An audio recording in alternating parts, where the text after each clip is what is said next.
이제 요즘 이제 뭐 그래픽, 3D 시뮬레이션 이런 것이 굉장히 이제 요새 특히 코로나 터지면서 또 더 이제 중요한 시대가 왔습니다. 그래서 특히 3D 시뮬레이션이나 이런 그 3D 시뮬레이션이나 그래픽 분야에서 독보적인 위치를 차지하고 있는 엔비디아가 도대체 어떤 기술이 있길래 이렇게 독보적인 위치를 차지하고 있는지, 그런 엔비디아의 그 GPU 관련된 기술들과 그 적용 사례 이런 것들을 리더 시스템즈의 박성준 PM님 오늘 모시고 얘기 나누도록 하겠습니다. 안녕하세요. 예, 안녕하세요. 네네. 리더스 시스템즈 박성진 PM입니다. 네. 그러면 이제 레이트레이싱이 뭔가라고 대해서 다시 한번 자세하게 설명을 드리면은 빛을 추적한다라는 것인데, 실제로 우리가 현실 상황에서는 이 빛이 있고 물체를 통해서 그 빛이 반사돼서 우리 눈에 들어오는 이러한 과정을 이제 포워드 레이트레이싱이라고 해서 이제 이런 방향은 이게 현실감에서 이렇게 쓰는데, 사실 이게 우리가 현재 우리가 그렇죠. 사물을 보는 이렇게 보고 있는 거잖아요. 우리가 이걸 인식하고 있는 거잖아요. 예, 이런 맞습니다. 방식으로. 네. 근데 이런 방식으로 이제 쓰면 이제 문제점이 이렇게 광원이 들어와서 하는데 불필요한 연산까지 같이 해야 된다는 거죠. 네. 그래서 우리가 앞으로 설명드릴 것은 이렇게 우리가 눈으로, 실제는 아니지만 우리가 이렇게 눈으로 추적해서 빛을 본다고 해서 역추적 레이트레이싱이라고 합니다. 앞으로 얘기할 게 이 역추적 레이트레이싱이고, 그래서 이렇게 한다면은 이제 앞으로 우리가 눈에 보이지 않는 것들은 연산을 하지 않기 때문에 조금 더 연산 부하를 줄여줄 수 있다고 보시면 되겠습니다. 그래서 물체가 이렇게 있다고 하고 카메라를 우리 눈이라고 표현한다면은 이 격자 모양을 이미지가 구현되는 곳, 즉 모니터 화면이나 텔레비전 이렇게 보시면 되겠죠. 그래서 만약에 빛을 쏴서 그곳에 물체가 구현되지 않는다면은 이쪽에는 물체가 없다고 표현이 되고, 만약에 빛을 쏴서 이쪽에 물체가 비춰졌다면은 그곳에 물체의 형상을 그려서 이곳에 이제 물체가 그려지게 됩니다. 그래서 이렇게 물체가 비춰지게 되고, 이쪽에서는 이제 물체가 형태에 따라서 이렇게 그림자가 생길 수도 있고 또는 반사될 수도 있고, 이러한 다양한 작용들에 따라서 이 물체가 표현이 되고, 그거에 따라서 레이트레이싱이 사실감 있게 물체를 보여주는 것이 되겠죠. 이것을 자세하게 한번 설명해 보면은, 만약에 물체가 이렇게 반사돼서 비친다고 생각합니다. 우리가 실제는 이게 물체 C를 지나서 그림자가 생기고 물체 B에도 그림자가 생기고 그걸 우리가 바라보게 되는데, 이제 레이트레이싱을 이제 역으로 추적하기 때문에 우리가 이렇게 바라본다고 하고 빛을 쏜다고, 역으로 쏜다고 보시면 되겠습니다.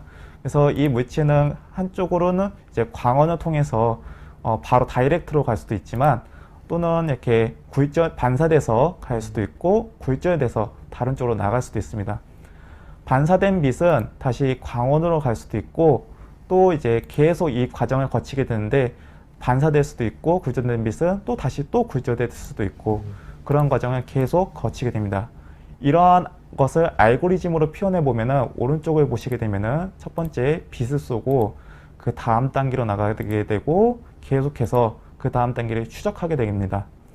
그래서 그렇게 추적한 빛을 정보를 모으고 그 빛을 다시 모아주게 되면은, 여기서 그 빛에 대한 정보를 모으고 그 다음 빛에 대한 정보를 또 합산하고 또 합산하고, 그래서 최종적으로는 우리가 맨 처음 바라봤던 그 지점에 대한 모든 정보가 다 모아졌기 때문에 그 지점이 좀 더 사실감 있게 표현이 되는 것이죠.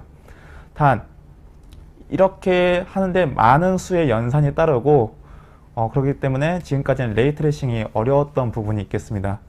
그리고 이렇게 추적했던 빛이 다시 내려갔다가 다시 재기적으로 올라온다고 해서 우리가 흔히 이 레이트레이싱을 재기적 레이트레이싱이라고 할 수 있겠습니다. 그래서 이렇게 많은 수의 연산이 따르고 이런 것들이 있는데, 또 레이트레이싱에서 병목 형상을 잡는 부분 중에 하나가, 우리가 이렇게 카메라에서 물체를 비추고 어디다 비추고 연산을 할지 그 부분에서 많은 과부하가 걸리게 되는데, 실제로 우리가 FHD라고 하는 것도 픽셀이 200만 개 이상이기 때문에 일일이 이런 것들을 빛을 비추고 거기에서 또 아까처럼 알고리즘을 계속 추적해서 나가는 것들이 많은 연산이 필요하게 됩니다. 그래서 BVH 알고리즘이라는 것을 통해서 이런 것들을 좀 더 효율적으로 소프트웨어적으로 해결해 나갈 수가 있는데, 우리가 맨 처음에 이렇게 빛을 물체가 있고 이렇게 구역을 나누게 됩니다. 그래서 우리가 만약에 O1에 물체에 빛이 비춰진다고 하면은 나머지 이쪽 큰 N3 구역은 이제 제외하고 이제 다시 N2 구역에서 이제 보는 겁니다. 그러면 이제 N4 구역에서 이제 O1 구역에 이제 빛이 비춰준다고 하면은 나머지 부분을 제외하고 이쪽에 대한 알고리즘 연산을 하게 되면 되는데, 이거를 알고리즘 연산으로 보게 되면은 이쪽에서 오른쪽을 제외하고 또 그 부분에서도 오른쪽을 제외하고 이 부분만 이제 연산을 해서 빛을 다시 추적해서 합산해주고 이쪽에서 최종적으로 반영하게 되면은 조금 더 효율적으로 우리가 레이 트레이싱을 진행할 수 있겠습니다. 그래서 이 과정을 실제로 물체를 표현해 본다면은 우리가 음식 사진에 만약에 빛이 비춰진다고 하고 그것을 크게 세 군데 네모로 쳐서 그곳에 이제 빛을 비춘다고 하시면은 이쪽 빨간색 분야의 이제 구역에 빛이 비치게 됩니다. 그래서 그 구역에서도 또 세부적으로 물체를 나누고 그 물체 중에서도 이 빨간색 구역을 이제 책정했으면은 그 부분에서도 또 세부적으로 나눠서 경계면이 생기게 되는데, 그 경계면에서 빛이 작용하는 것을 뭐 그림자가 생길 수도 있고 반사가 생길 수도 있고 굴절이 생길 수도 있고 이런 것들을 모두 다 종합해서 이제 레이 트레이싱을 적용하게 되는 겁니다.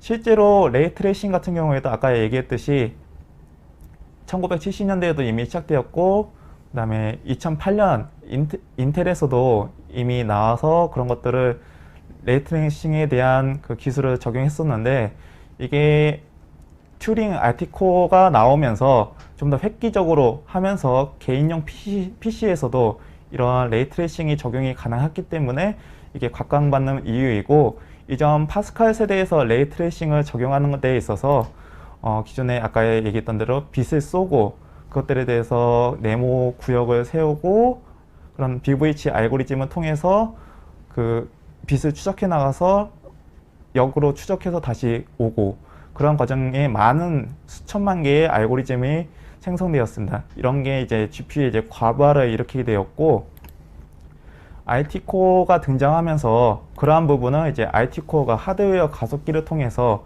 이제 지원하게 되고, 이제 나머지 우리가 흔히 하는 쿠다코어에서는 그 그래픽을 레스터화하는데 좀 더 집중하게 되었습니다. 그래서 우리가 레이 트레이싱을 하는데 레이 트레이싱만 하는 게 아니라 이게 쿠다코어 쪽에서는 그 레스터화를 진행하고 RT코어에서는 이미지만. 그렇죠.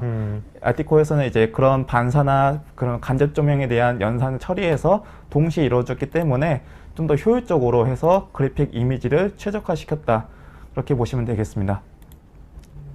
그래서 오른쪽과 왼쪽을 보시면은 이렇게 레이 트레이싱을 적용하지 않았을 때는 빛이 비추는 것을 사실적으로 표현을 못하는 것을 반해서 오른쪽처럼 보시면은 이제 빛이 이제 반사돼서 사실감 있게 표현되는 것을 보실 수 있겠습니다.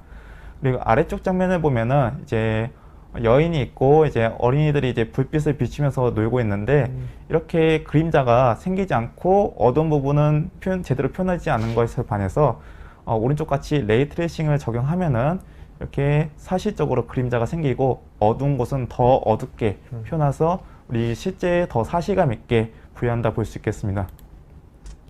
그리고 텐서코어 같은 경우에도 그 그래픽 이미지 품질을 높이고 더 좋게 만드는데 향상을 도움을 줬는데, 텐서코어는 AI 쪽이잖아요. 그렇죠. AI를 통해서 이미 어떤 걸 학습시키고 그걸 통해서 이미지 품질을 높이는 데 기여했다고 보시면 되겠습니다.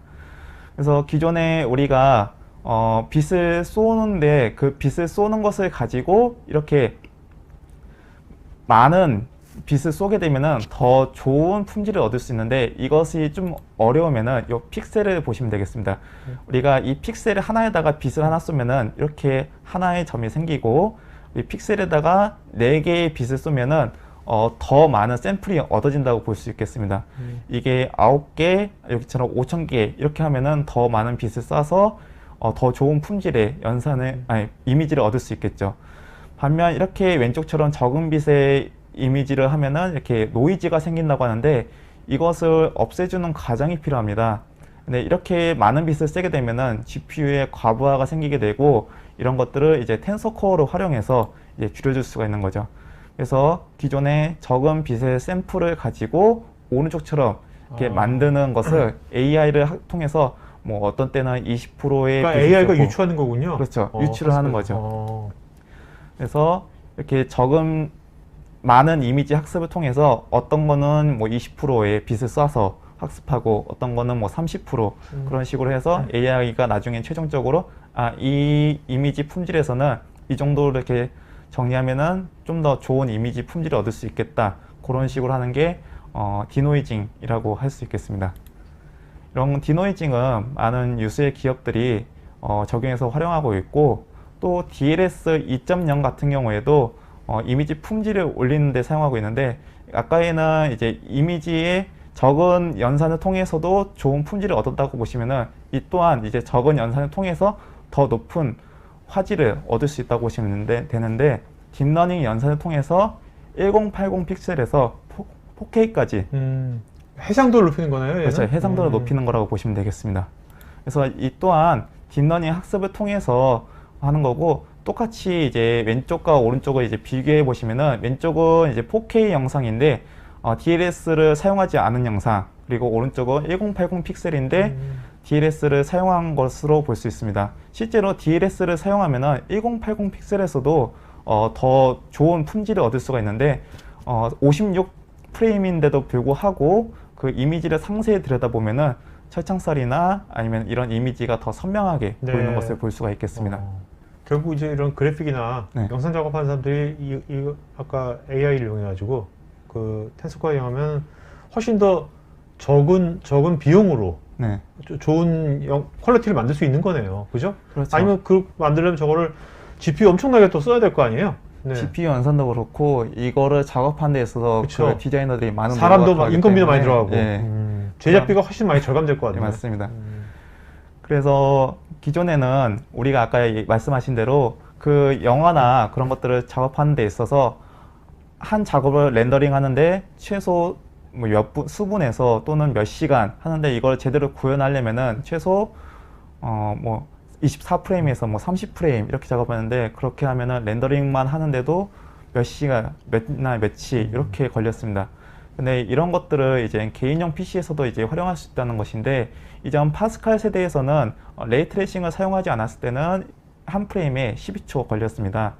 그리고 레이트레이싱을 사용하게 되면은 한 프레임에 92초 걸렸는데, 실제로 이미지 품질이 많이 좋아진 것을 보는데, 이거는 한 프레임에 92초는 개인용 PC에서는 굉장히 어렵다고 볼 수 있겠습니다.